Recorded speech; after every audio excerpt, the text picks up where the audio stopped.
Hey guys, did you know that I have a Patreon where you can support me and plus get awesome rewards? Or if you're thinking to yourself, but Julian, I want even more bang for my buck while still supporting you, you can pop over to my Redbubble and check out my awesome store with new designs appearing regularly. But for now, enjoy the video you're about to watch.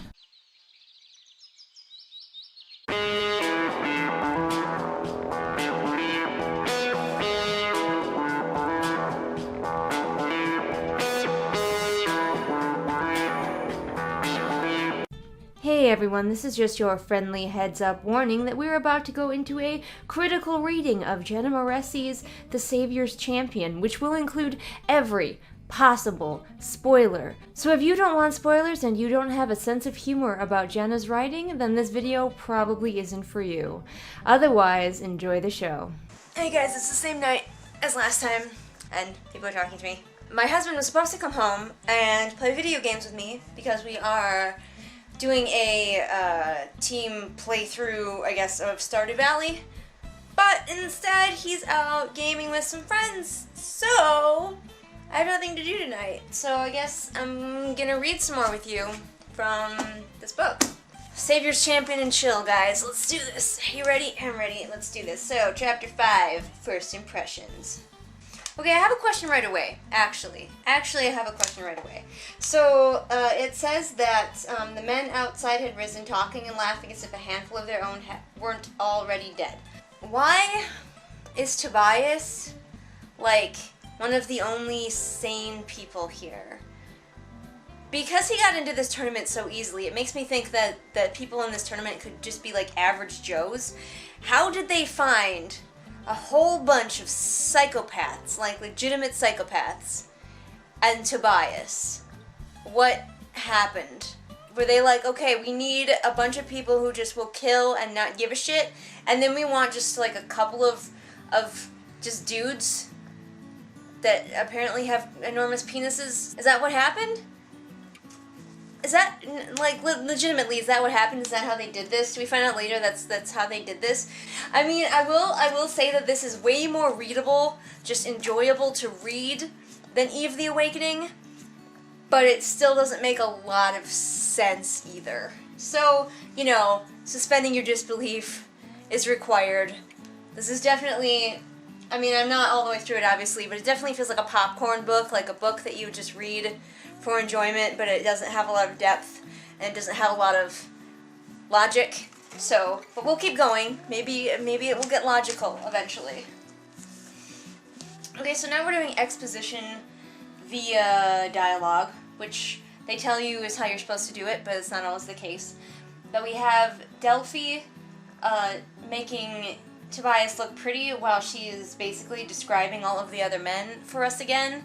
The author assumes correctly that we have basically forgotten what everyone looks like and who they are. So it works and it doesn't, because it's starting to drag. I was like on board, but if she's gonna go through like every single important guy, I'm gonna get bored. I've caught on to the exposition via sort of checking out the competition thing. It's dragging a little bit, is what I'm trying to say. So I'm gonna assume that some of the healing power is magic, because the prince was shot in the chest yesterday, and he seems fine now.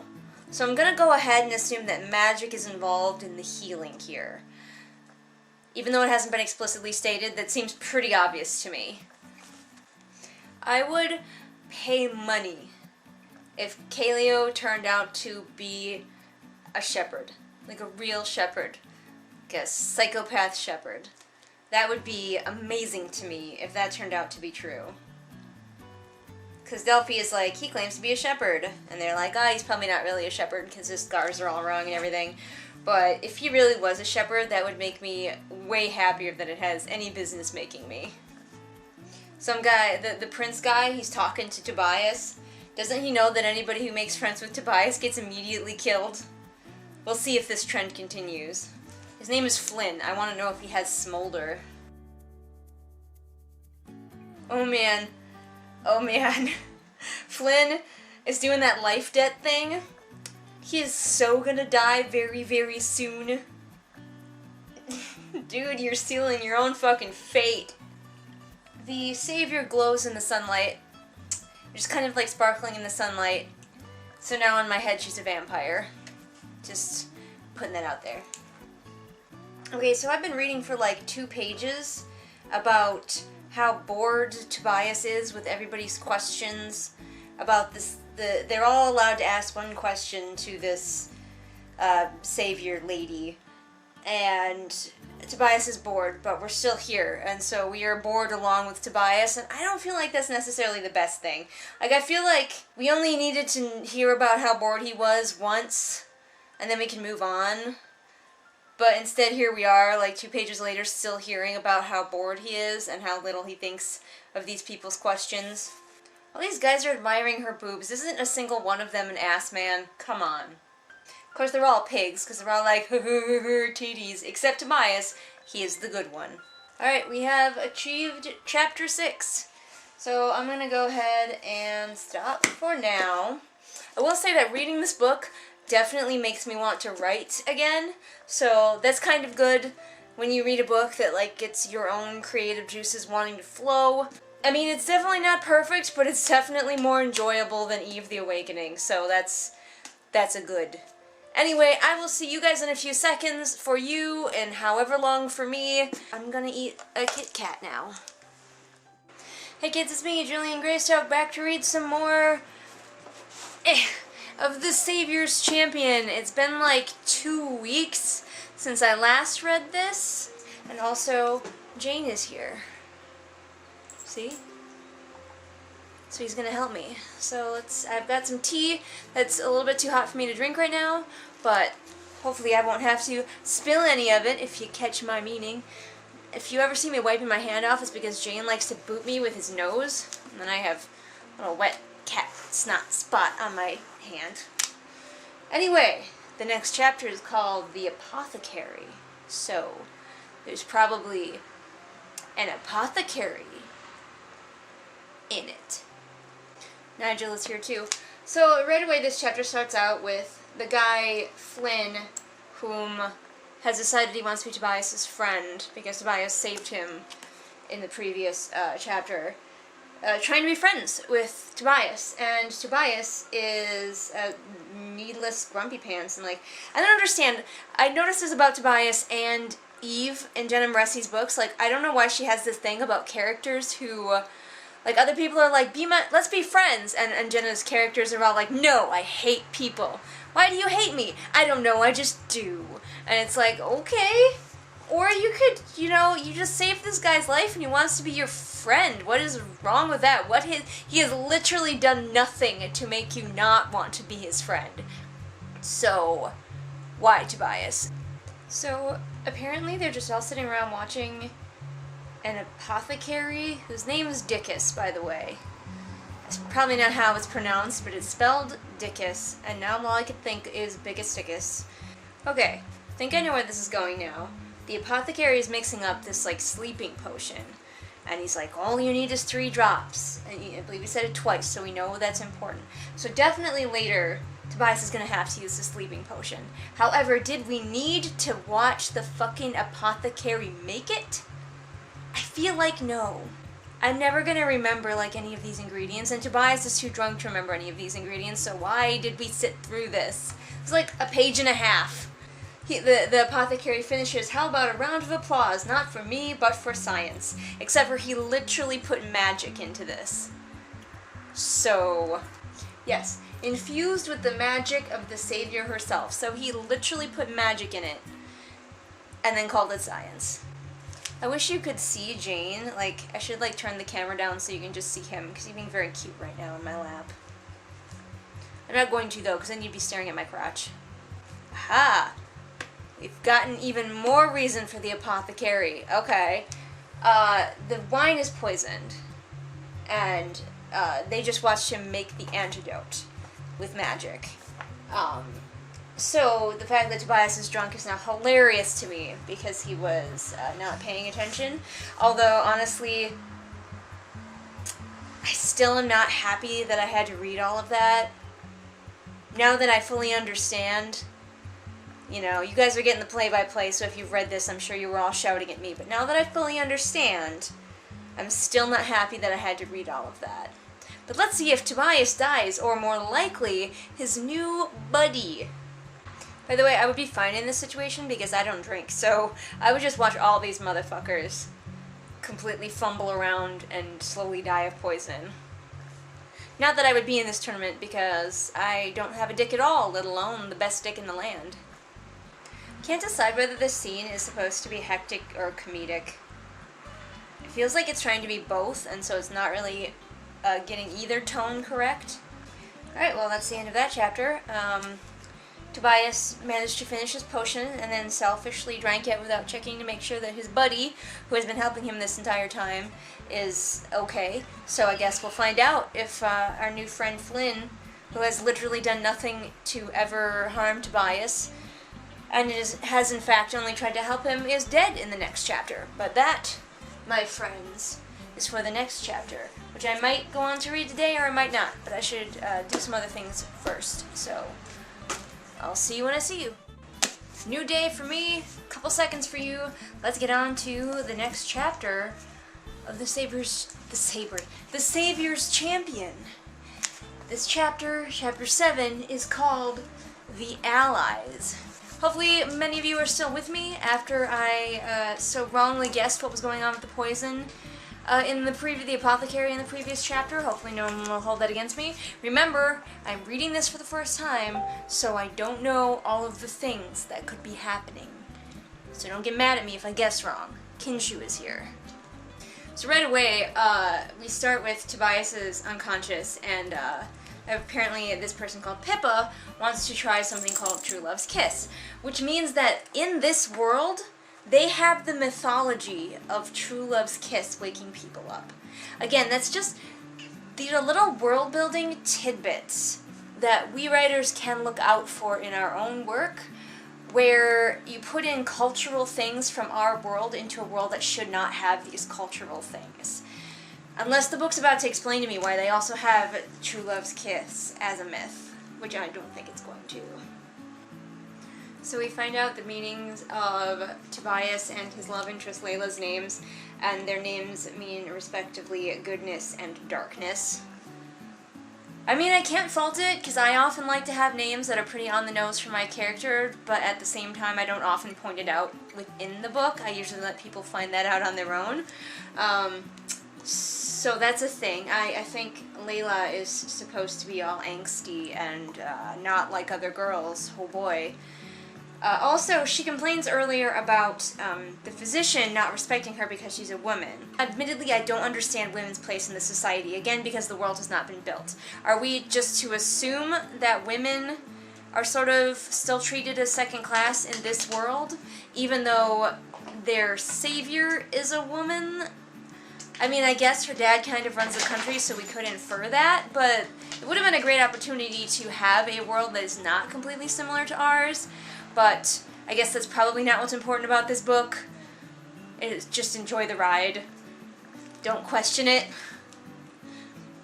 Just like Tobias doesn't question anything, I shouldn't question anything either. Good news is, Tobias' new friend seems to have survived, so we'll see how long he lives. Of course, my dog is moving the... Whoop, there she goes. She's rolling around on the floor and hitting the tripod. But I think she framed the shot better than I had. Anyway, of course, Tobias is getting special attention from Layla and gets to rest his head in her lap. Because even though everybody else was poisoned as well, we gotta get this romance going somehow. So he gets special attention. Wow, Tobias...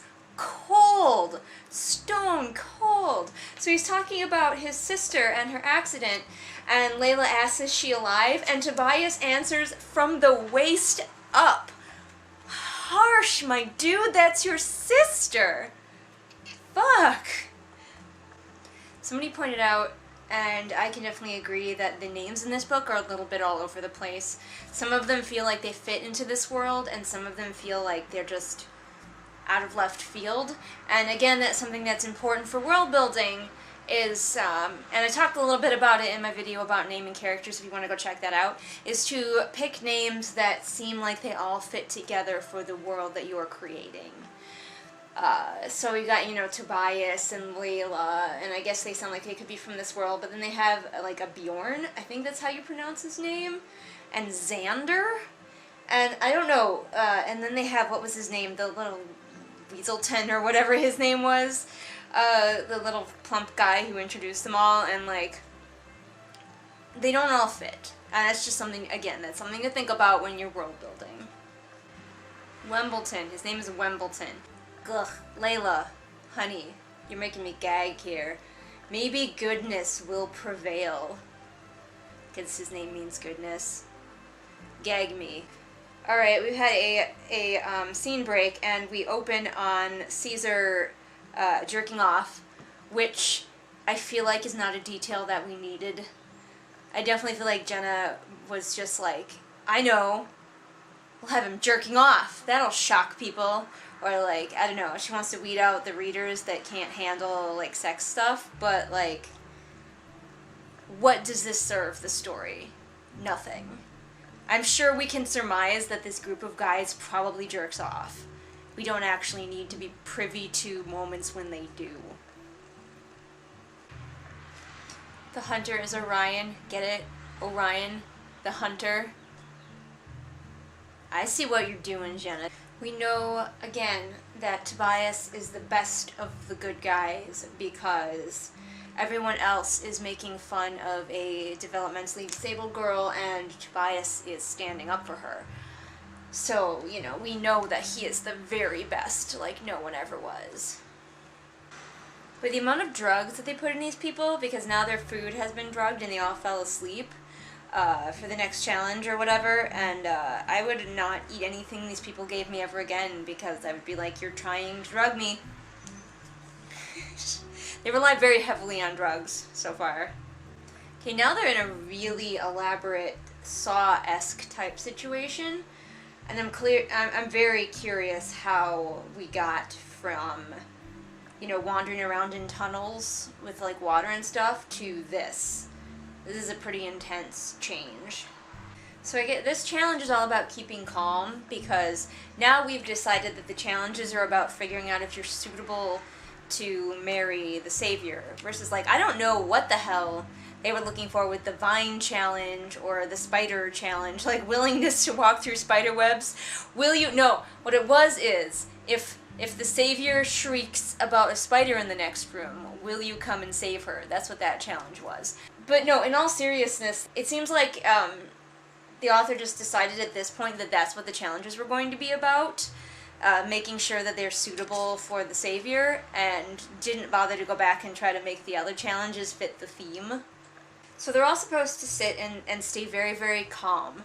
But one of them will die, the weakest link will die. And I want to know, like, what happens if all of them just, like, manage to meditate? They all stay super calm for, like, a super long time. Is the one who dies the one who dies is the one who has to use the bathroom the most? Like, is that how we decide this?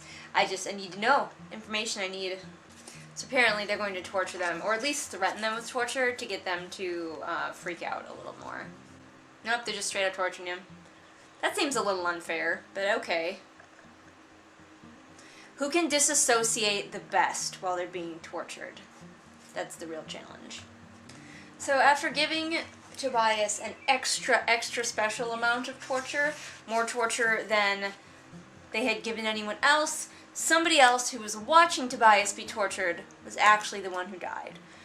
Which seems dumb to me, but whatever. I guess that guy was just very high-strung, didn't like to watch other people get stabbed a lot.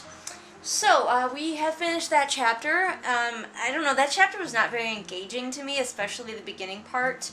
There was this, like, weird middle section that I didn't really talk about where Tobias is, like, making friends, and we get, again, people being described and all of their names being thrown around, and I just didn't care. And none of these people are people to me. Tobias is okay. I like his friend who's going to die, but otherwise, like, I don't care about any of these people. But we will see if that changes in Chapter 8, The Healer, when I get to it. So stay tuned, my lovelies. Stay tuned.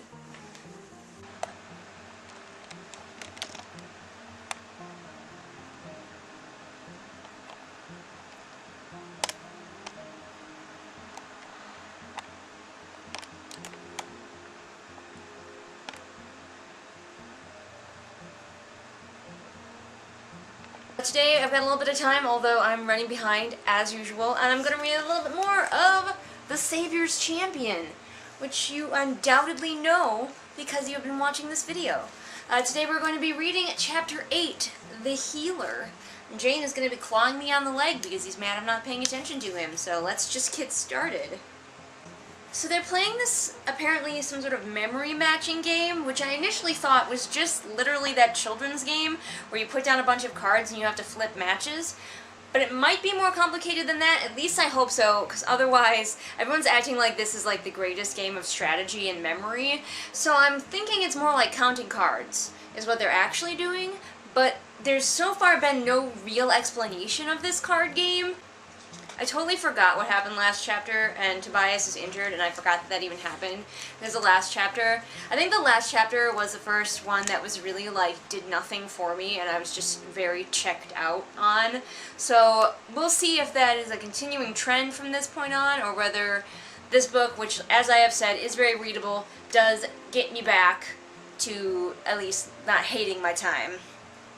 This card game just got more confusing, and I don't think I could explain it to you, but it does seem like it has things in common with the children's matching game.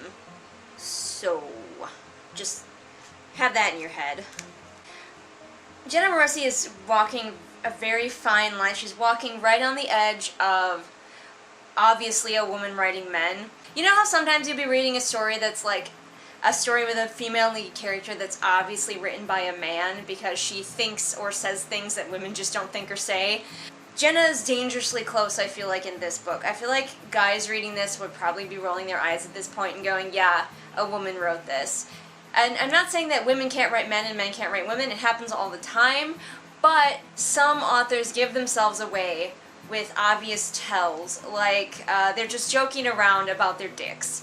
I could be wrong. I haven't met every guy on the planet, but I'm just gonna put this out here right now. This sounds like a woman writing men.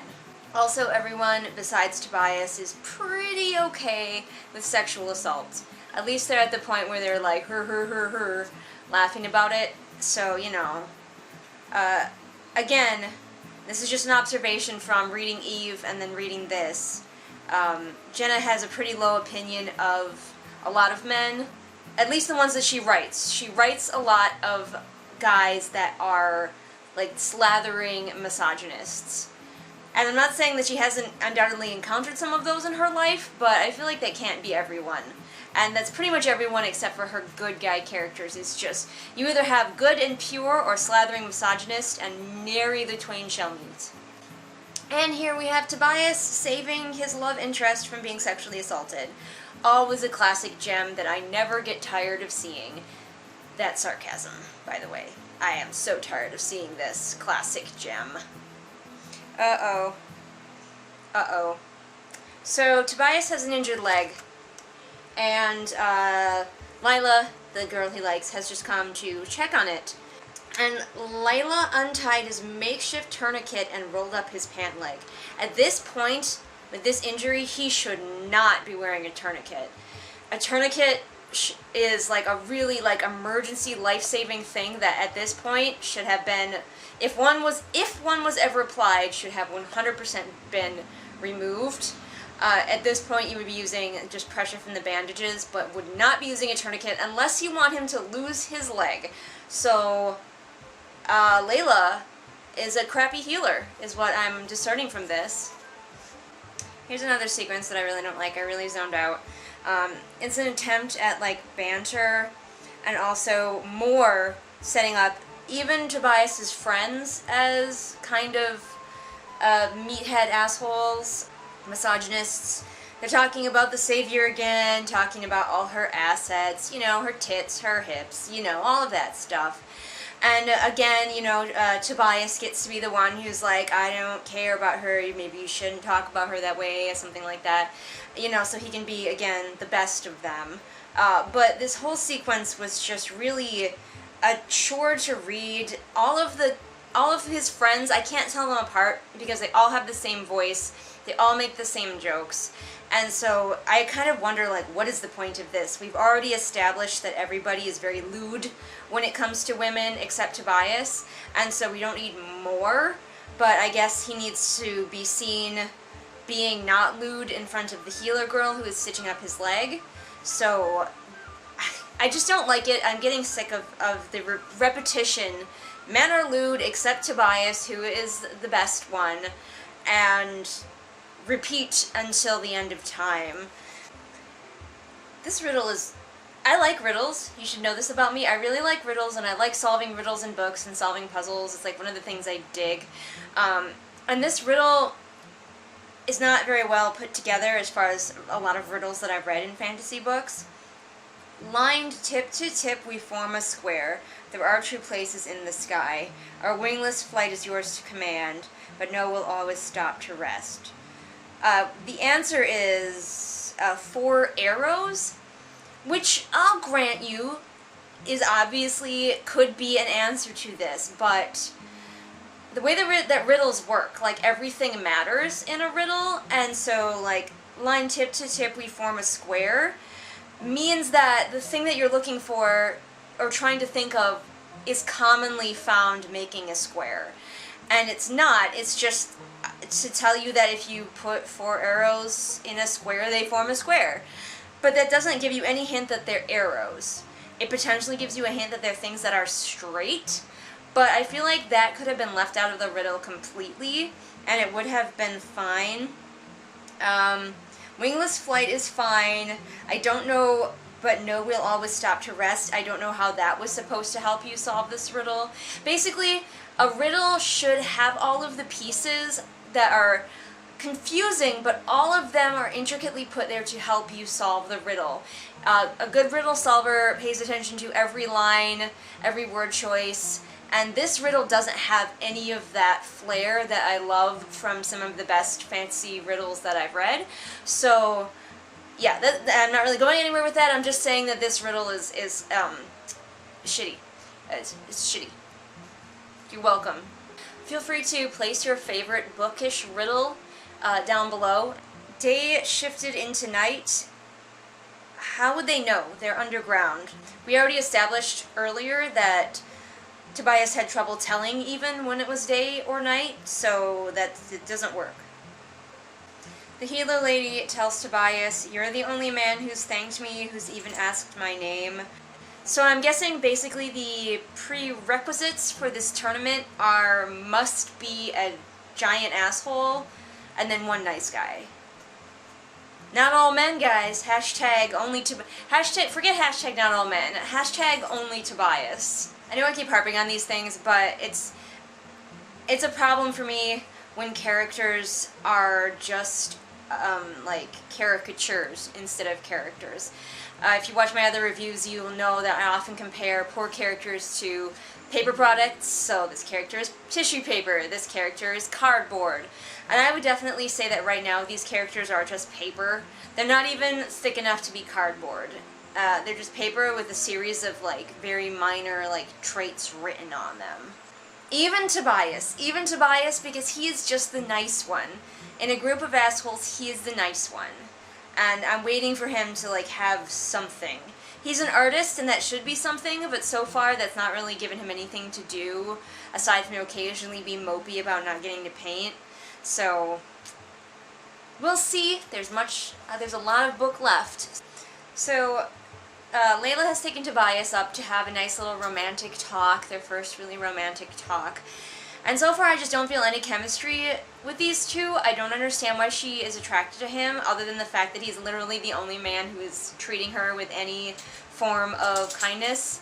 And that is tragic and sad, and I feel like that is a terrible reason for you to fall in love with someone, is because everyone else is a literal asshole and only one person was nice to you, and so that's the person that you're attracted to.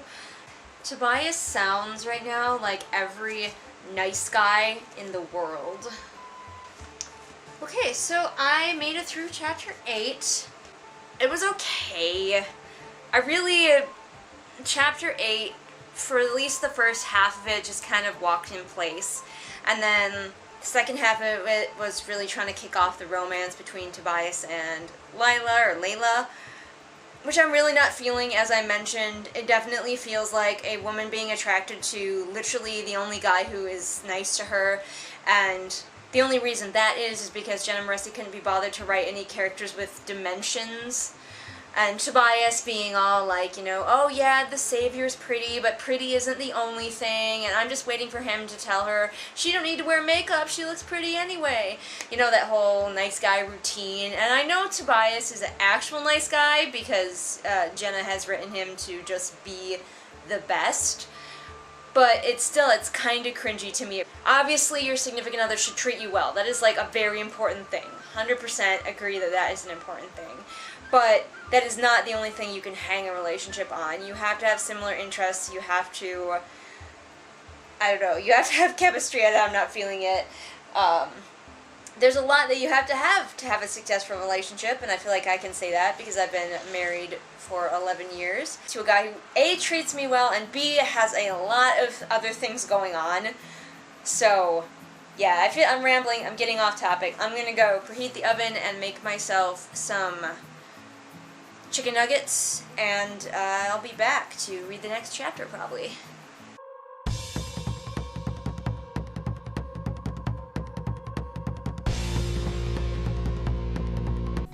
Hey everybody, it is shout out time. Time to shout out to my amazing patrons, Kim, Sarah, Sabby Panda, Lisa, and Amanda. Wow, that's so many great people who are helping me out and supporting me. If you want to be awesome like these amazing people, then you too can join them and become a patron over on my Patreon.